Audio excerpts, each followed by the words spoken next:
ಓಂ ಶ್ರೀ ಗುರು ಬಸವಲಿಂಗಾಯ ನಮಃ.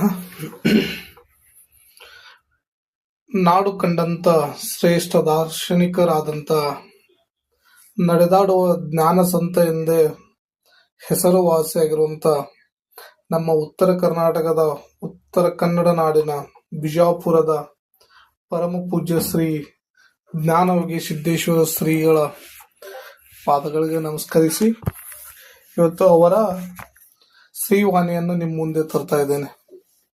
ಕೇಳಿ. ನಿಜವಾಗಿಯೂ ಸಂತೃಪ್ತಿಗಿಂತ ಮಿಗಿಲಾದ ಸಂಪತ್ತು ಇನ್ನೊಂದಿಲ್ಲ. ಮನೆ, ಮಾರು, ಹೊಲ, ಗದ್ದೆ, ವಾಹನ, ವಸ್ತ್ರ ಎಲ್ಲವೂ ಇರಲಿ, ಆದರೆ ಅದರೊಂದಿಗೆ ಸಂತೃಪ್ತಿಯೂ ಇರಲಿ. ಆಗ ಬದುಕು ಸಾರ್ಥಕವಾಗುತ್ತದೆ, ಸಂತಸ ತರುತ್ತದೆ. ಕೊನೆಗೊಳ್ಳದ ಸಂತೃಪ್ತಿಯೇ ನಮ್ಮನ್ನು ಸಿರಿವಂತರನ್ನಾಗಿ, ಸಂತುಷ್ಟರನ್ನಾಗಿ ಮಾಡುತ್ತದೆ. 9ರ ಅಂಕಿಯು 8ರತ್ತ ನೋಡಿದಾಗ ದೊಡ್ಡದು, 10ರತ್ತ ನೋಡಿದಾಗ ಸಣ್ಣದು. ನಿಜವಾಗಿ ನೋಡಿದರೆ 9 ಸಣ್ಣದಲ್ಲ, ದೊಡ್ಡದಲ್ಲ. ಹೋಲಿಸಿದಾಗ ಹಾಗೆನಿಸುತ್ತದೆ.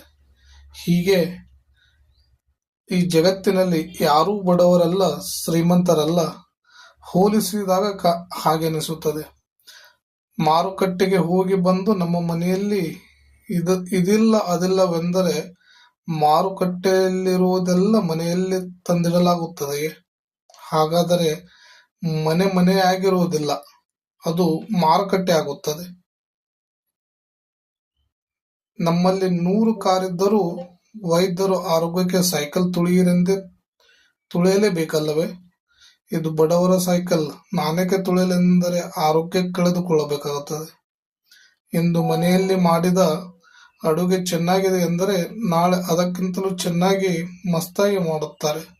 ಸದಾ ಸುಖವಾಗಿರುತ್ತದೆ ಸಂತೃಪ್ತಿ. ಹೀಗೆ ಸಿದ್ದೇಶ್ವರ ಶ್ರೀಗಳು ನಮ್ಮ ನಿಜವಾದ ಜೀವನದ ಸಂಗತಿಯನ್ನು ತಿಳಿಸಿದ್ದಾರೆ. ಇವತ್ತಿನ ಈ ಶ್ರೀವಾಣಿಯೊಂದಿಗೆ ನಮ್ಮ ದಿನಚರಿಯನ್ನು ಪ್ರಾರಂಭಗೊಳ್ಳೋಣ.